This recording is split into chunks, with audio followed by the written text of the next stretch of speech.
dédié. Oh, en entendant bien, beaucoup d'hommes sont blessés. Et ma Bible me dit qu'il y a 3000 convertis.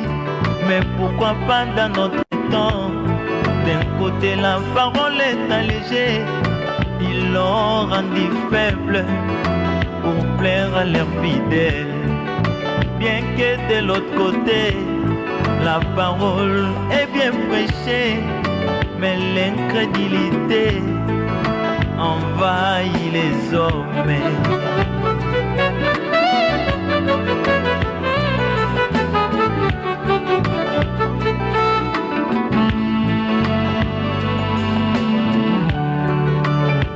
Oh, ma Bible me dit que la parole est un juge, car les juges les sentiments, les pensées du cœur de l'homme. Mais si c'est les mots ci et prêché selon la sainte doctrine, et c'est aujourd'hui que le jugement de Dieu s'abat dans l'église. Mais beaucoup de personnes fuient ces jugements pour s'attacher aux paroles des matériels. Or, ce jugement est celui de l'amour, car après cela, je serai glorifié.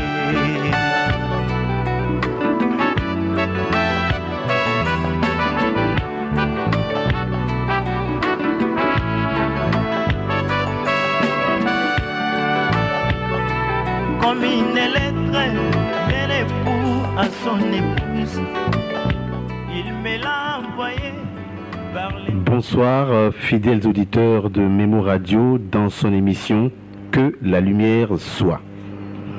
Ce que nous serons demain dépend énormément de ce que nous écoutons aujourd'hui comme enseignement. Et lorsque l'enseignement est faussé, notre marche également est faussée. La marche chrétienne, bien entendu. Et lorsque la marche est faussée, c'est le salut qui est en danger. C'est pourquoi cette émission a été créée pour vous, pour nous, pour les enfants de Dieu, pour le corps de Christ. Bonsoir, pasteur Claude Moundaga. Bonsoir, frère Alain. Bonsoir, mon bien-aimé, oh là là, Michel Tamba, bonsoir. Bonsoir, frère Alain. Ah, c'est une prophétie ou quoi? Tu seras donc pasteur demain. Merci, bien-aimé dans le Seigneur. Nous allons commencer notre émission avec la grande promesse qui avait été faite dans les semaines passées, en tout cas, la calvitie d'Élysée. La calvitie d'Élysée, merci. Pasteur Kilimundanga, vous nous avez fait attendre pendant longtemps, en tout cas. Le moment est arrivé pour nous délivrer de cette attente. Nous voulons écouter le mystère qui se cache dans la calvitie d'Élysée. Et nous vous écoutons, pasteur. Nous bénissons Dieu pour cette opportunité qui nous est accordée.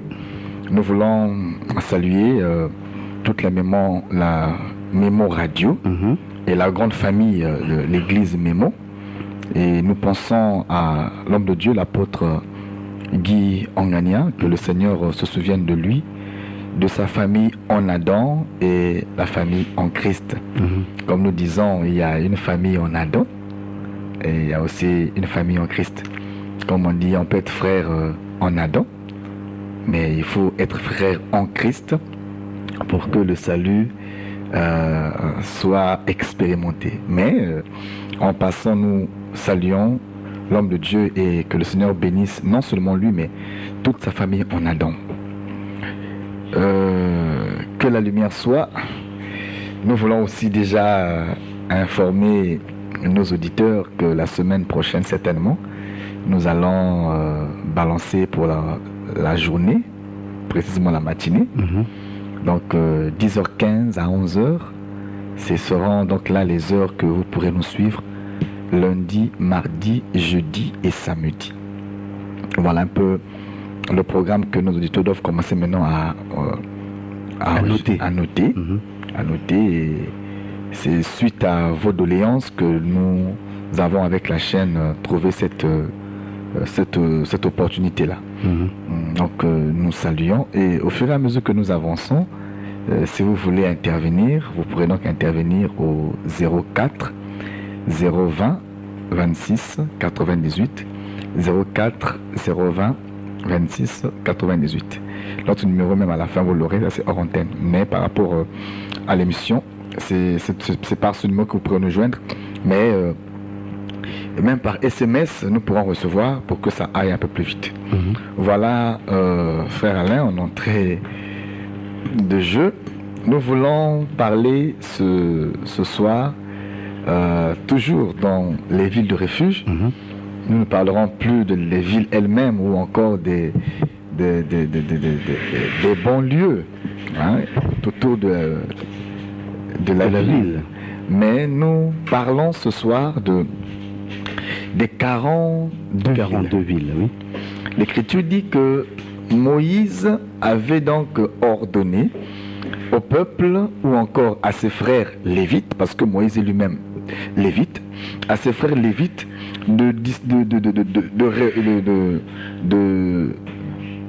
réserver 6 villes parmi les 48 villes qui leur étaient donc destinées par leurs frères, les 11 tribus, que les Lévites donc mettent à part 6 villes qui devaient servir des villes de refuge. Donc parmi les 48 villes, 6 villes sont mises à part.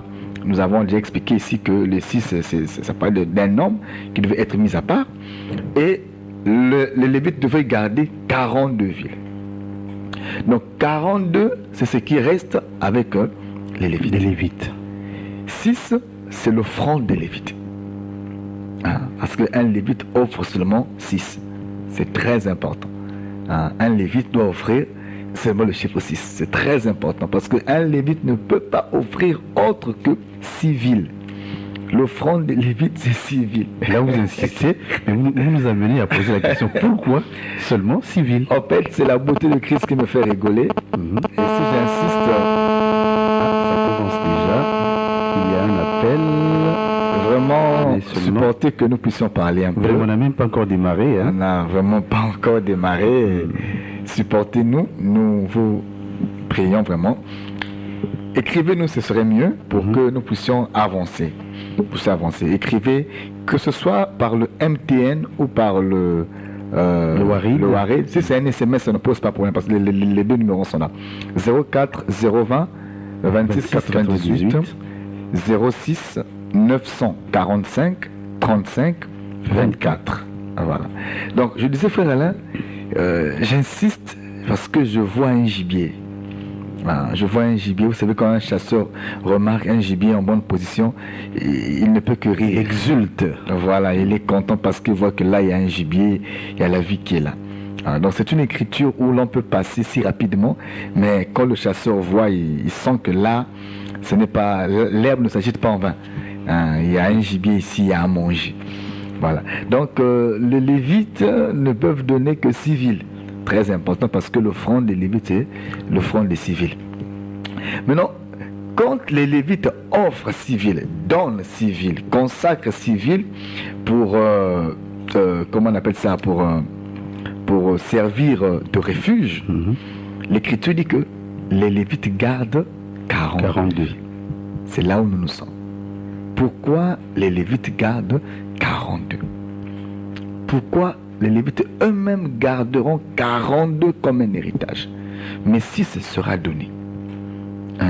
Donc 6 est donné aux coupables, 6 est donné à ceux qui sont condamnés, 6 est donné à ceux qui ne doivent plus vivre, ceux qui sont déclarés déjà meurtriers, ceux qui sont déclarés déjà voués donc au châtiment.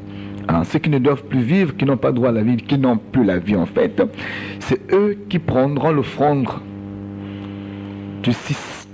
Mais les 42 vont rester. J'aimerais que le peuple vraiment prête attention ici. Lesquels qui n'ont plus droit à la vie? Qui n'ont plus droit à la vie, pasteur? Très important. Donc, la ville de refuge qui est le chiffre 6, qui est donné à ceux qui sont meurtriers, ceux qui sont coupables, ceux qui sont condamnés d'après la loi, c'est ça Christ qui est donné aux nations. Israël n'a pas besoin de ce refuge-là, au temps où nous sommes. Voilà pourquoi les Lévites ont donné 6 villes. Or que 6, c'est l'homme.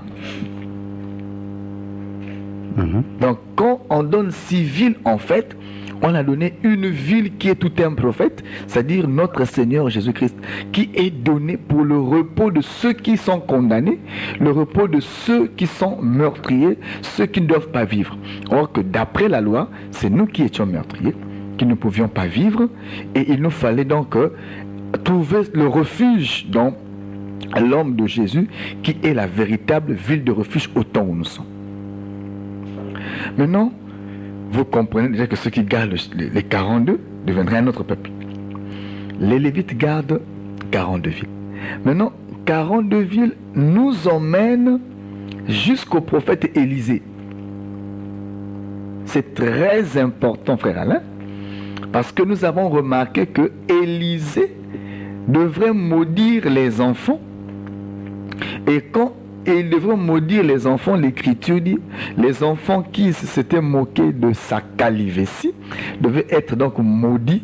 Et quand Élisée les maudit, il les maudit au nom de l'Éternel. Très important. Il ne leur maudit pas au nom du diable, mais il leur maudit au nom de l'Éternel. Et dira l'Écriture, quand il leur maudit au nom de l'Éternel, qu'est-ce qui va se passer? Un message vient d'arriver. Le frère veut savoir sur quel thème nous sommes. Notre grand thème, frère Charles, c'est l'arche de Noé. Et partant de l'arche de Noé, on a dit beaucoup de choses. On a fini, là nous sommes sur un sous-point, qui est un point dans le grand thème que nous avons intitulé l'arche de Noé, vue comme la ville de refuge. Maintenant, dans les villes de refuge, on a commencé à expliquer les pensées. Là, nous expliquons le pourquoi des 42 villes. Parce qu'on a déjà expliqué les 6 villes, on a tout au moins traîné sur les 6 villes, 3 à l'Orient, 3 à l'Occident. On a vraiment essayé de dire quelque chose là-dessus. Mais nous voulons aussi dire quelque chose sur les 42 villes qui restent en possession totale des Lévites.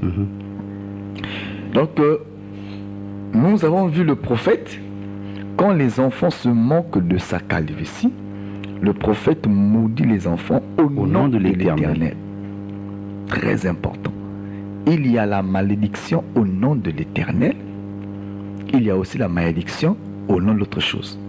Mais lorsqu'on est maudit au nom de l'Éternel, il n'y a que l'Éternel qui peut retirer cette malédiction-là. Et lorsqu'on est aussi possédé par un démon venant de l'Éternel, il n'y a que la harpe qui peut apaiser cette possession-là. C'est très important parce que le démon qui vient de l'Éternel n'écoute que la harpe, n'obéit qu'au son d'un cantique inspiré. Très important. Donc nous disons que les enfants étaient maudits au nom de l'Éternel. Voilà pourquoi nous voulons lire les textes, pour rester conforme dans la pensée du Seigneur. Nous lisons le livre des Rois, 2 Rois chapitre 2, verset 23 à 25, que notre lecteur... Lisons. Michel Tamba pour la lecture. 2 Rois chapitre 2, le verset 23 à 25. À 25. Il monta de Bethel, et comme il cheminait à la montée, des petits garçons sortirent de la ville et se moquèrent de lui. Ils lui disaient, monte, chauve, monte, chauve. Il se retourna pour les regarder, et il les maudit au nom de l'Éternel. Alléluia. Alors 2 ours sortirent de la forêt, très important, et déchirèrent 42 de ses enfants. De là, il alla sur la montagne du Carmel, d'où il retourna à Samarie. Ça, c'est très important, frère. La vie éternelle, c'est ça. Donc, si on ne comprend pas ces choses, la vie éternelle aussi est fermée. C'est ça la vie éternelle. Jésus disait que la vie éternelle, c'était les paraboles qu'il expliquait. La vie éternelle est comparable à un homme qui a mis le levain dans trois niveaux de farine.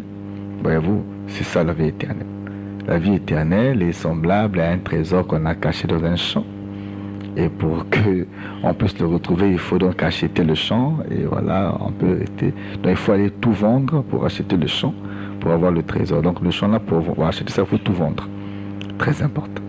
Et ici aussi, nous avons encore un parler du royaume. Donc ici là, c'est ça le royaume des cieux. Le royaume des cieux est semblable à Élisée, qui était en train de faire son voyage partant de Jéricho, montant pour Bethel. Très important, mais il doit passer par le Carmel. Oh là là, quand il passe par le Carmel, et c'est là où l'incident doit se passer. Donc nous disons que le prophète Élisée venait de recevoir la double portion. Maintenant, il quitte le Jourdain, il traverse, il est à Jéricho. Il arrive à Jéricho, il va croiser que les fils de prophètes, il va s'entretenir avec eux parce qu'il y avait une école de prophètes là-bas à Jéricho. Quand il sera avec les fils de prophètes, il va alors les entretenir et les fils de prophètes vont passer un entretien demandant à Élisée d'envoyer des personnes pour aller chez son père qui peut-être aurait été jeté quelque part par l'Esprit de l'Éternel. Nous ne sommes pas là. Et quand il avance, nous remarquons qu'on lui a encore fait remarquer par les habitants de la ville que le séjour de la ville était bon, mais les eaux étaient mauvaises. Très important.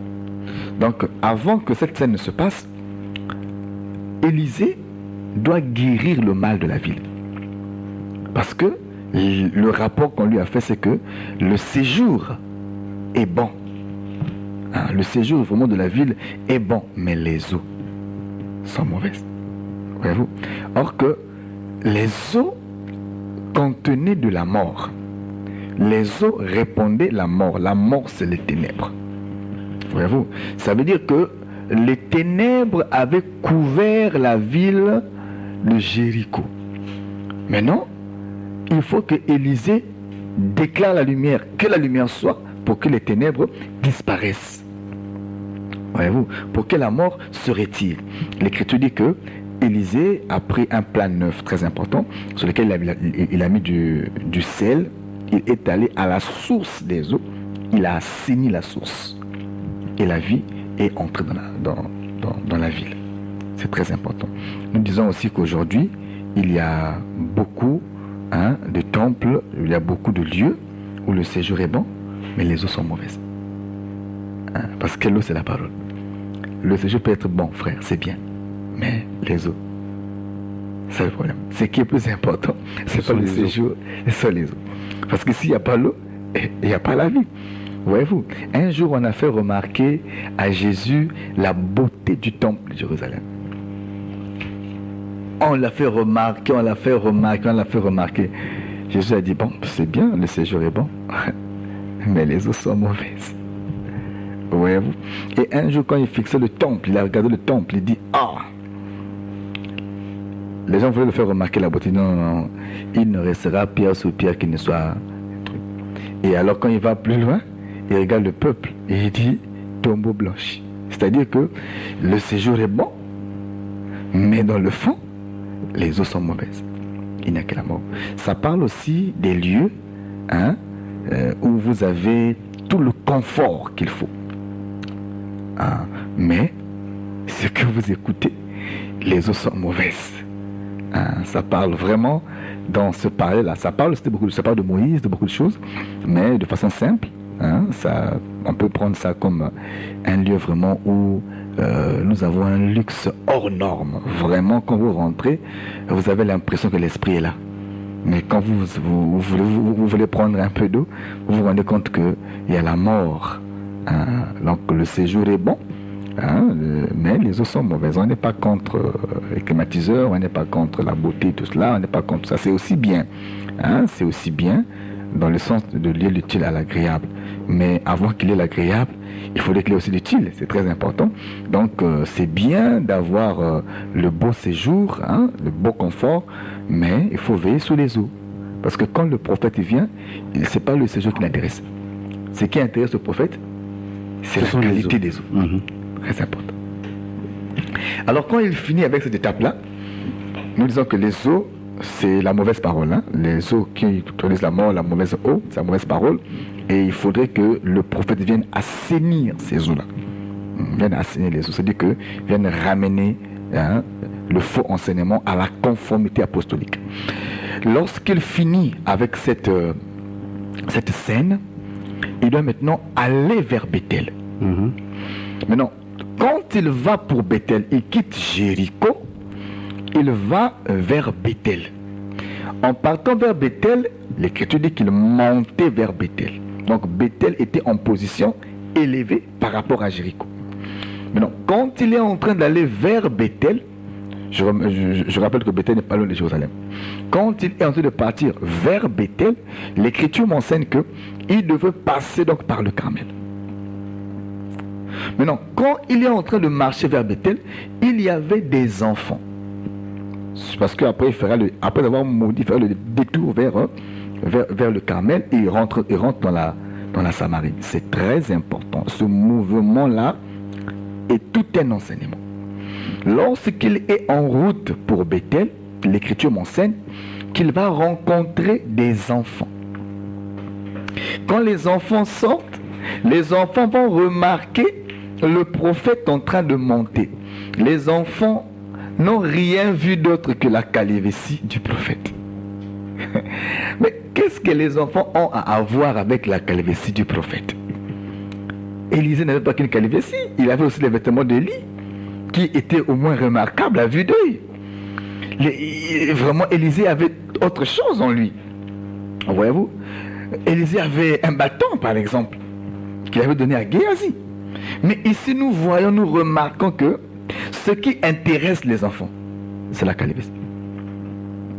Ils ont commencé à se moquer. Ils ont commencé à critiquer. Et leur moquerie, c'était comme un cantique bien harmonisé.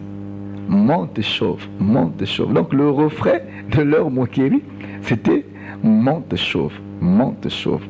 Maintenant, on se pose la question, le chauve doit monter où? Doit monter pour aller où?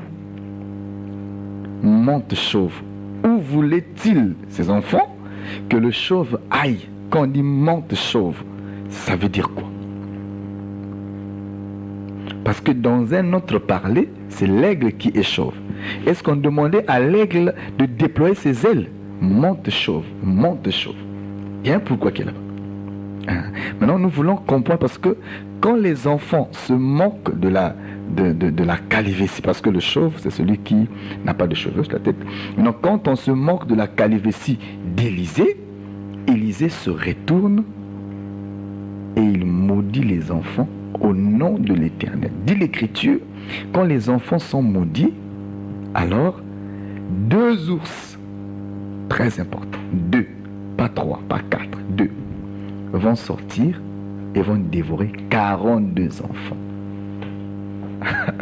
Alléluia, 2 ours, 42 enfants. Là, ce n'est pas un autre animal, ours. Ils n'ont pas supporté qu'on se moque. Donc, même les ours là aussi ont été des serviteurs de Dieu. Hein, parce qu'ils ont exécuté la prophétie du prophète. Et c'est ça la vie éternelle.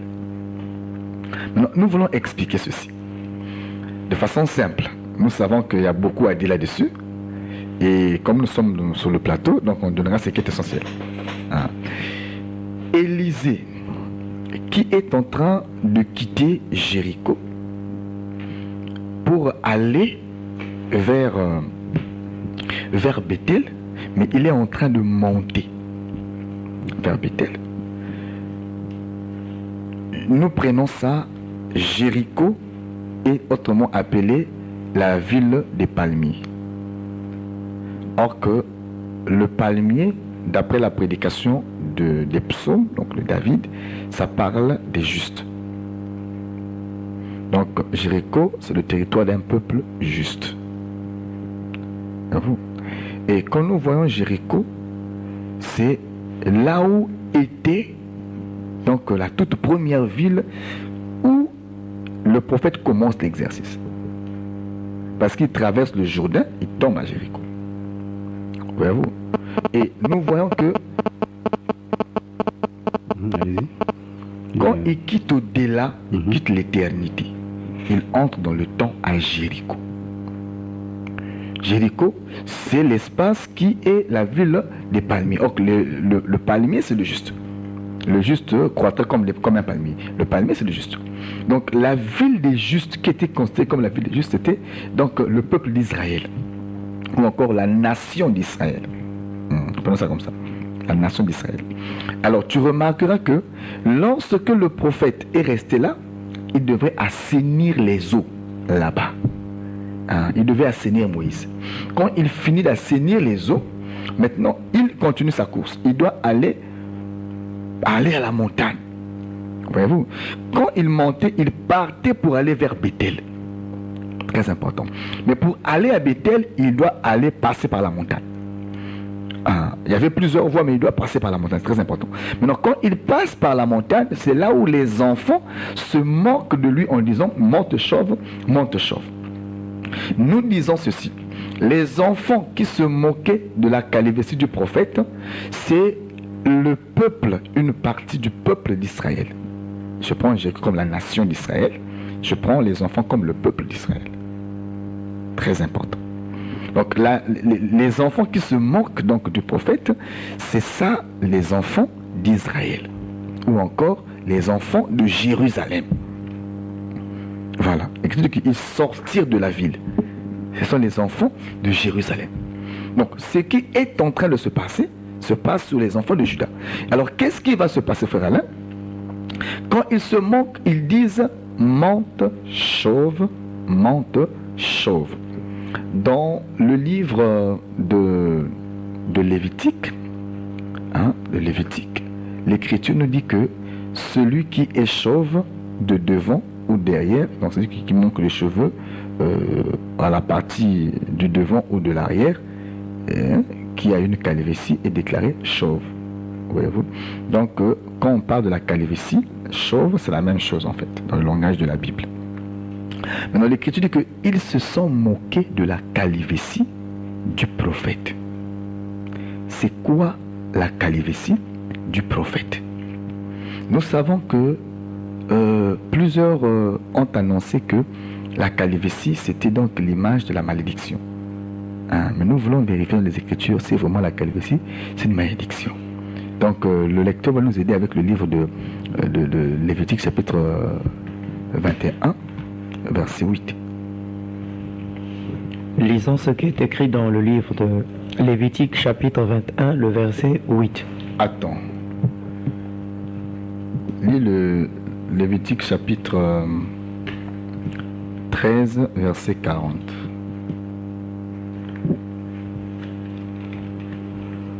Chapitre 13, verset 40. Lisons ce qui est écrit. Lorsqu'un homme aura la tête dépouillée des cheveux, c'est un chauve, il est impur, il est pur plutôt. Si la tête est dépouillée de cheveux du côté de la face, c'est un chauve par devant, il est pur. Mais s'il y a dans la partie chauve de devant... Non, on pourra s'arrêter par là. L'Écriture dit que si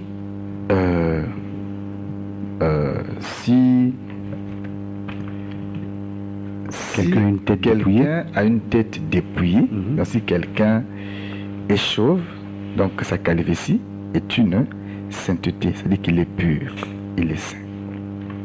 Voyez-vous? Maintenant, en ce temps-là, si les enfants se moquaient de la calvitie du prophète, parce que ils avaient remarqué parmi les prophètes, il n'y avait pas un qui avait cette calvitie. Maintenant, quand il remarque qu'il y a un qui a la calvitie, il est différent de tout le monde. Alors les enfants se moquent parce que ils ont vu quelqu'un pas comme les autres. Dépouillé des cheveux. Dépouillé des cheveux. Maintenant, où étaient partis les cheveux là? Très important. Dépouillé des cheveux. Voyez-vous? Donc, quelque part, il est dit que la chevelure est une gloire pour la femme. Mais pour l'homme, ce n'est pas une gloire d'emporter. Donc, le prophète avait compris qu'il devait devenir chauve pour donner à une certaine femme les cheveux. L'Écriture m'enseigne que ici, celui qui est chauve, c'est un homme saint. Donc, la calvitie, c'est pas de la pureté. Non, dans tout le pays d'Israël, dans tout le pays de Jéricho, parmi tous les prophètes, un seul était pur, un seul était juste, c'est celui qui avait la calvitie. Maintenant, celui qui a la calvitie doit monter à la montagne. Très important. En partant vers Bethel, Bethel c'est l'église, c'est aussi le ciel. En partant vers Bethel, l'Écriture dit que il doit croiser les enfants qui se moquent de lui. Et en se moquant de lui, ils se retournent, ils sont maudits et ils passent par le Carmel. Pourquoi le Carmel? Le Carmel, c'est là où l'autel d'Élie avait été monté. Le Carmel, c'est là où le feu était descendu. Le Carmel, c'est là où il y avait donc l'Holocauste. Donc le Carmel, c'est l'image de la croix. Quand le Seigneur était sur sa voie de la montagne vers la croix, Matthieu 27, 41, Luc 23, 35 à 36, l'Écriture dit que lorsqu'il montait, les Juifs se moquaient de lui. Les Juifs se sont moqués, on dit mais lui qui a fait les autres, qu'il monte maintenant, qui se sauve lui-même. En d'autres termes, monte chauve, toi qui disais être juste, maintenant sauve les autres. Ça veut dire monte chauve, monte chauve. Donc monte chauve, c'est les critiques et la moquerie que Israël infligera à l'homme de Jésus-Christ qui est le seul juste en Israël pendant qu'il montait pour la croix. Voyez-vous? Et la calvitie de Jésus nous parle de la pureté, de la sainteté que seul Christ devait avoir. Mais dans un parler, dans un autre parler, quand vous voyez cet homme de prophète devenir chauve, comprenez que il a coupé les cheveux, il a donné à Delilah. Amen. Ça c'est maintenant dans un autre parler. Mais revenons un peu ici, parce que quand Delilah prend les cheveux, celui qui portait les cheveux devient chauve. C'est très important. Donc nous revenons ici pour dire que lorsqu'il montait, quand le peuple se moquait de lui, en fait, le peuple voulait dire monte chauve, monte chauve. Maintenant, quand il se retourne, ce peuple doit être maudit. Quand ils sont maudits au nom de l'Éternel. Quand on est maudit au nom de l'Éternel, c'est un programme. Souvenez-vous, lorsque la malédiction vient de l'Éternel, c'est une prophétie. C'est un programme. Voyez-vous? Maintenant, nous allons remarquer que lorsque les enfants ont été maudits, très important, les enfants sortaient de la ville, sont moqués d'eux, ils ont dénigré la sainteté du prophète. Ils ont dénigré l'homme saint. Et lorsqu'ils ont fait ça, l'Écriture m'enseigne que 2 ours sont sortis et ont dévoré 42 enfants. C'est là où nous sommes, 42 enfants. Quelqu'un me dira, mais quand Jésus partait à la croix, il n'a pas maudit, il leur a dit, Seigneur, pardonne-leur, quand ils savent pas ce qu'ils font. On va arriver là, vous allez comprendre. Jésus leur avait maudit, frère. Très bien. Jésus avait maudit, frère, parce que l'écriture ne peut être anéantie. Et la prophétie ne peut pas tomber sans effet. Nous voyons là où Jésus avait maudit. Tu verras aussi avec moi que Jésus avait maudit les enfants. Très important. Pourquoi seulement les enfants? Et les ours venaient d'où? Voilà. Seulement les enfants. Les ours venaient de l'Éternel. Quand ils sont entrés, ils ont dévoré 42 enfants. Je place d'abord la pensée prophétique. Frère, lis-nous le livre des Proverbes, parce qu'on parle des ours. Pourquoi Pourquoi les ours? Pourquoi on ne parle même pas des lions? Hein? Pourquoi on ne parle pas des lions qui sont carnivores? Pourquoi on ne parle pas d'autres bêtes féroces? On nous parle seulement des ours.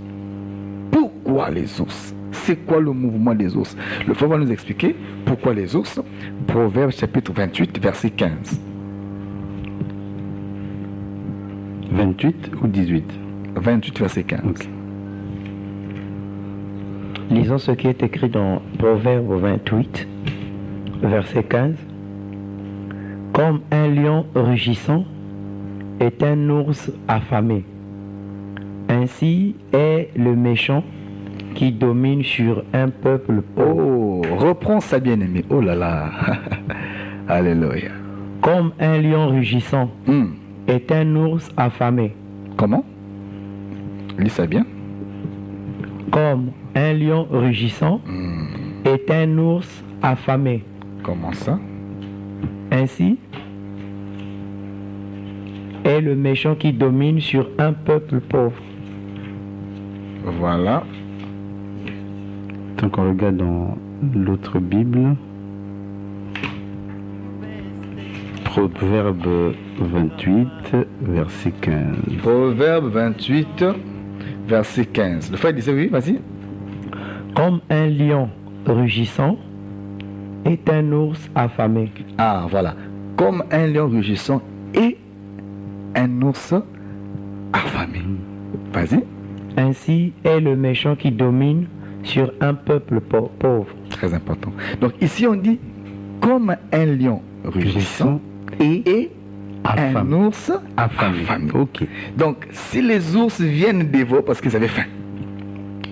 Maintenant, qui sont les ours affamés?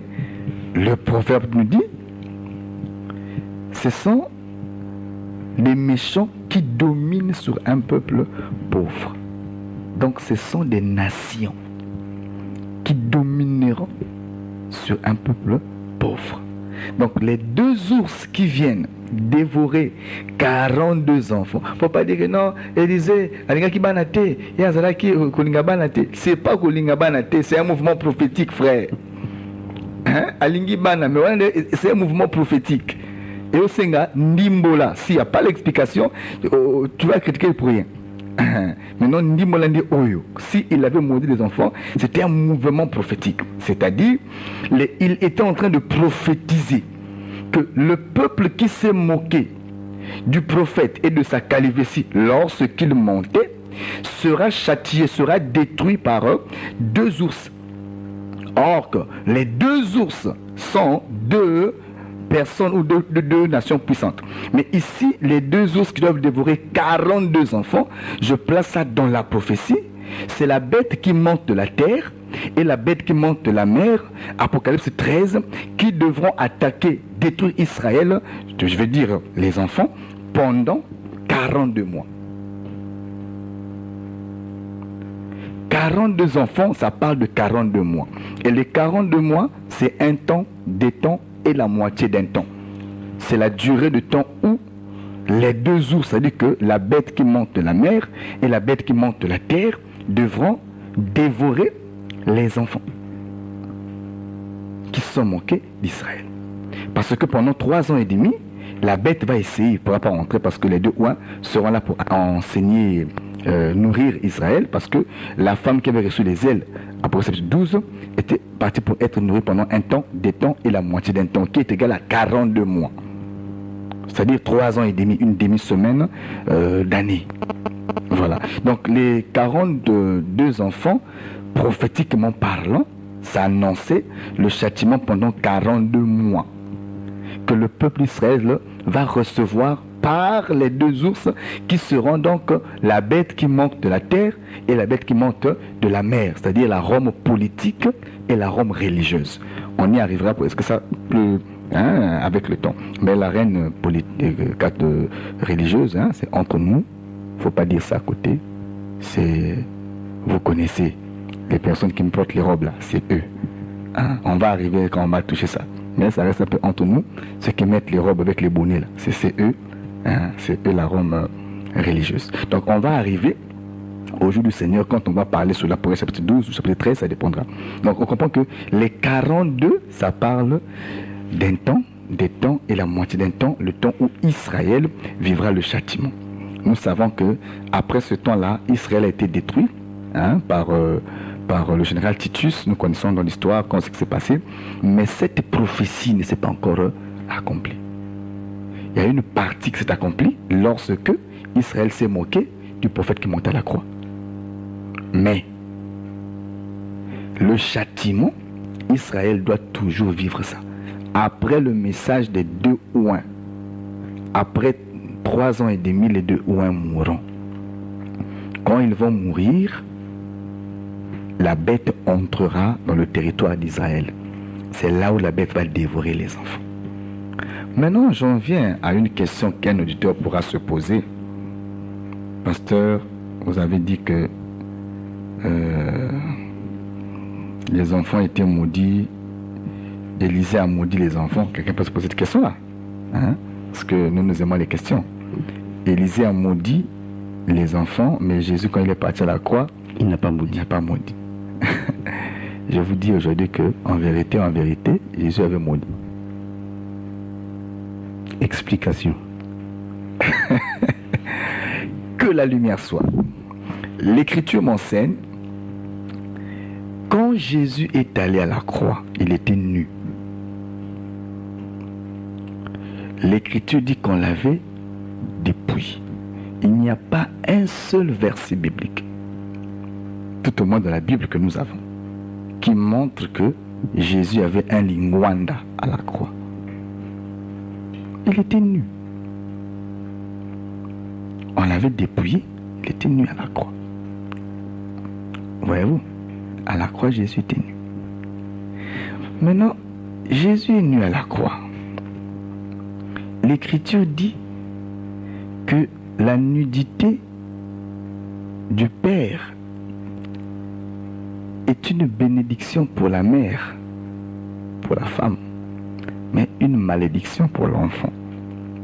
Quand papa devient nu, l'enfant est en train de regarder, il crie même, il dit même monte chauve, monte chauve. L'enfant est maudit ou il est béni? Il est maudit. Donc Jésus avait maudit. Le fait d'être nu à la croix, devant les enfants, il avait exposé la malédiction aux enfants. Parce que nous disons que la malédiction du Père, je veux dire la nudité du Père vers les enfants, c'est la malédiction. Mais pour l'épouse, la même nudité devient une bénédiction. Si l'œuvre de la croix est une malédiction pour Israël, qui sont des enfants, mais pour l'épouse, la même œuvre est une bénédiction. Amen. Donc, Christ à la croix, vu qu'il était nu devant les enfants, alors il avait maudit les enfants. Maintenant, comme les enfants avaient regardé à la nudité du Père, le châtiment doit tomber. Voyez-vous? Voilà pourquoi nous disons que le fils de Noé qui avait regardé à la nudité du Père était maudit. C'est vrai que, prophétiquement parlant, on a maudit son fils à sa place, mais la malédiction était sortie. Parce que Israël aussi, ceux qui ont vu, ne sont pas ceux qui vont payer les pots cassés. C'est d'autres qui paieront cette prophétie.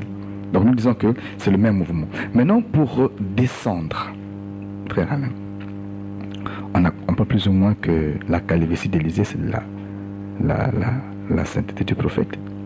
Il était seul à avoir cette calvitie-là. C'était un prophète. Nous disons aussi que la calvitie, c'est un mouvement parce que qui parle aussi de l'aigle. Parmi les aigles, il y en a qui sont chauves.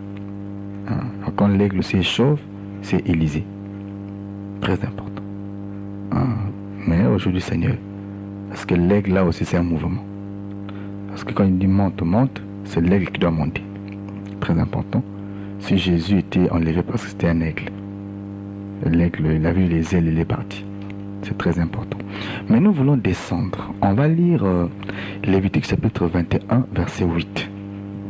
On va chuter là pour donner au peuple une exhortation, ce qu'ils peuvent retenir derrière tout ce que nous avons eu à dire. Lévitique, chapitre 21, le verset 8. Verset 8, bien aimé, toi qui m'écoutes, retiens ce que nous sommes en train de dire ici. Tu regarderas un sacrificateur comme saint, car il offre l'aliment de ton Dieu. Il sera saint pour toi, car je suis saint, moi l'Éternel qui vous sanctifie. Ah. Tu regarderas le sacrificateur comme saint. Tu regarderas la personne du sacrificateur comme saint. Frère, sœur, toi qui m'écoutes, l'Écriture ne dit pas que le sacrificateur est saint. Le Seigneur est bien conscient qu'il y a de l'imperfection dans le sacrificateur. Mais il demande quand même au peuple de regarder le sacrificateur comme saint. Comme. Le saint, ce n'est pas le sacrificateur. Mais le sacrificateur est comme saint. Et le peuple a l'obligation, l'intime, je veux dire quoi, ordre de regarder les sacrificateurs ou encore le sacrificateur comme un saint. Cela est un principe de base. L'Écriture dit pourquoi? Car, ou encore parce que, il offre l'aliment de ton Dieu. C'est-à-dire parce qu'il exerce le ministère. Toi, peuple, tu le regarderas comme saint. Si Israël, je chute dans la doctrine, si Israël a été maudit, si les enfants ont été détruits, ont été dévorés, c'est parce que les enfants n'ont pas craint le sacrificateur. Les enfants n'ont pas respecté le prophète. Les enfants ont débordé, ont déplacé les bornes. Les enfants se sont moqués du sacrificateur. C'est-à-dire qu'ils ont dénigré le sacrificateur.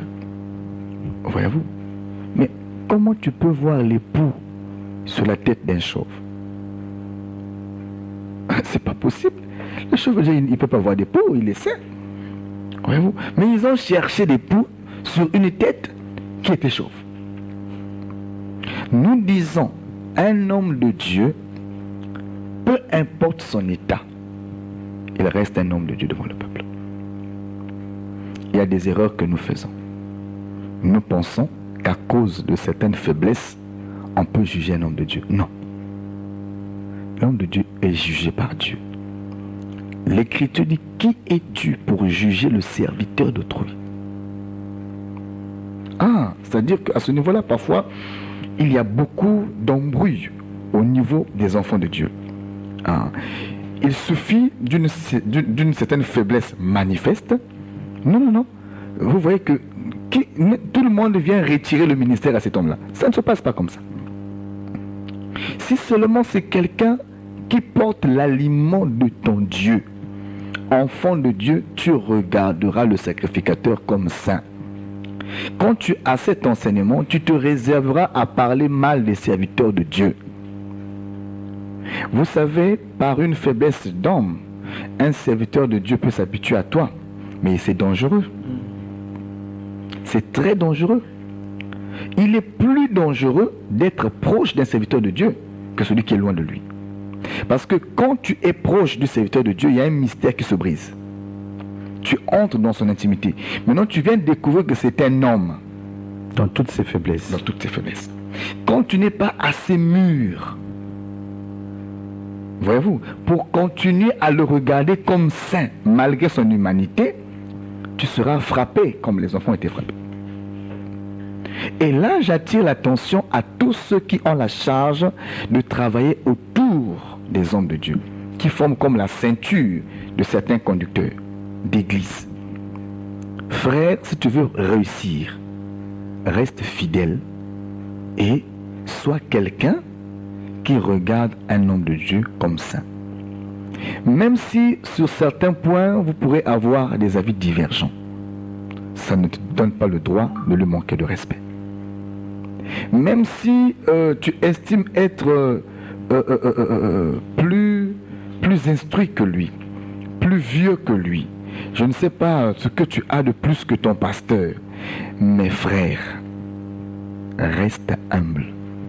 Ne déplace jamais les mots. Cet homme pour toi, il est saint. Voyez-vous, moi je ne peux pas croire. Vous voyez pourquoi le premier fils de Noé qui est allé voir Noé nu n'a pas vu son père comme saint. Il a rapporté que le père était nu. Le père avait des faiblesses. Le père était quelqu'un qui avait des faiblesses. Il a voulu expliquer à tout le monde que son papa était faible. Mais ceux qui avaient l'enseignement ont compris que notre père est saint. Voyez-vous, pour eux, leur père était saint. Et ils sont allés couvrir leur père en reculant. Ils n'ont pas regardé. Ça veut dire qu'un fils digne ne regarde pas son père. Un fils digne, même quand son père est nu, il ne regarde pas. Il marche par l'arrière. Plutôt, il cherche à couvrir parce que c'est un fils. Mais le rebelle, il est vite. Il court. Il va raconter à tout le monde les faiblesses de son père. Voyez-vous, nous avons beaucoup de problèmes aujourd'hui parce que les enfants de Dieu ont du mal à regarder les serviteurs de Dieu comme des personnes saintes et loin. L'Écriture ne dit pas que le sacrificateur est saint. Non, ça c'est pas dit comme ça. Même Aaron lui-même devait d'abord chaque fois qu'il montait à l'autel se purifier d'abord pour lui-même. Parce que c'était un homme mortel et un homme charnel, un homme qui avait le péché aussi. Mais le peuple regardait Aaron comme saint. Frère, si tu pouvais prendre l'habitude de regarder ton pasteur comme un homme saint, ça va te préserver de beaucoup de choses. Et ça tue le mystère. Lorsque un enfant de Dieu ne regarde plus son pasteur comme saint, comme un ange de Dieu pour lui, automatiquement, même l'onction ne peut plus agir. Ça tue le mystère. Parce que pour toi, il devient un homme ordinaire. Même s'il priait pour toi, il t'imposait les mains, il n'y aura rien. Mais quelqu'un qui vient d'arriver à l'église, qui considère ton pasteur que tu prends pour un ami comme un homme saint, lorsqu'il vient avec la foi, cet enfant qui a fait 2 jours à l'église vivra un miracle. Toi qui as fait 40 ans, comme tu es habitué à l'onction, tu es habitué à l'homme de Dieu, pour toi le mystère n'existe plus. Il y en a qui marchent, ils tapotent au pasteur. Ah, pasteur, parfois, master. Ça c'est une folie. Ça tue le mystère. L'homme de Dieu est un père. Si tu veux bénéficier de lui, reste enfant. Ne dépasse pas les limites. Il est pour toi saint. Je dis, même s'il est en erreur, ça ne donne pas le droit de lui manquer le respect. Maintenant, s'il tord la doctrine, la procédure, c'est que l'écriture que quelqu'un, si tu as un point avec ton frère, rapproche-toi de lui et parle avec lui.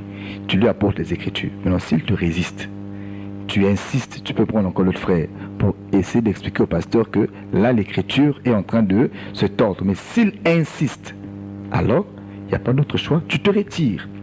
Mais même en te retirant, tu n'es pas habilité à te moquer de lui, à lui manquer le respect ou à l'insulter. Nous rappelons que vous savez que la lumière soit, et nous sommes déjà presque à la fin, et je vois une question, mais nous pourrons vous répondre demain. Demain, nous serons encore sur l'antenne. Au possible, vous pourrez nous contacter au 06 945 35 24 tout en cause à bâton rompu.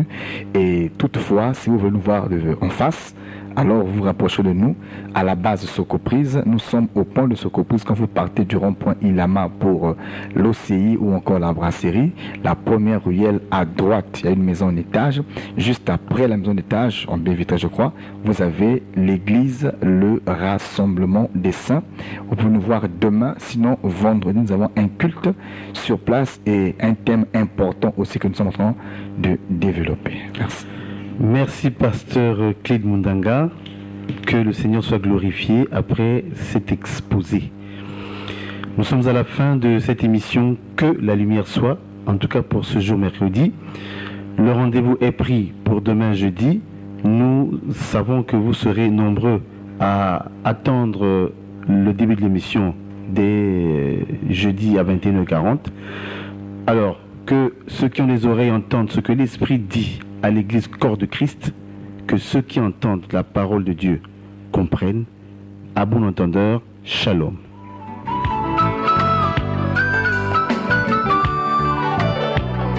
Ma Bible me dit que la parole est une épée. Quand elle pénètre, elle partage la main et l'esprit, attriste l'homme et produit la repentance. Et comme une épée, elle fait aussi couler le sang. C'est la vraie circoncision. L'ancienne vie est passée et l'homme devient une nouvelle créature. La mauvaise vie, les mauvais désirs de la chair sont anéantis par la puissance de la parole.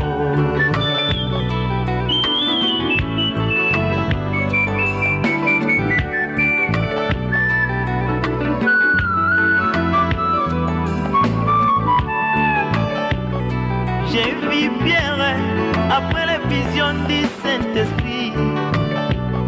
Il s'est levé pour prêcher la parole de Dieu.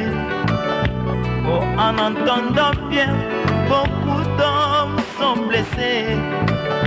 Et ma Bible me dit qu'il y a 3000 convertis. Mais pourquoi pas dans notre temps? D'un côté la parole est allégée, ils l'ont rendu faible pour plaire à leurs fidèles. Bien que de l'autre côté, la parole est bien prêchée.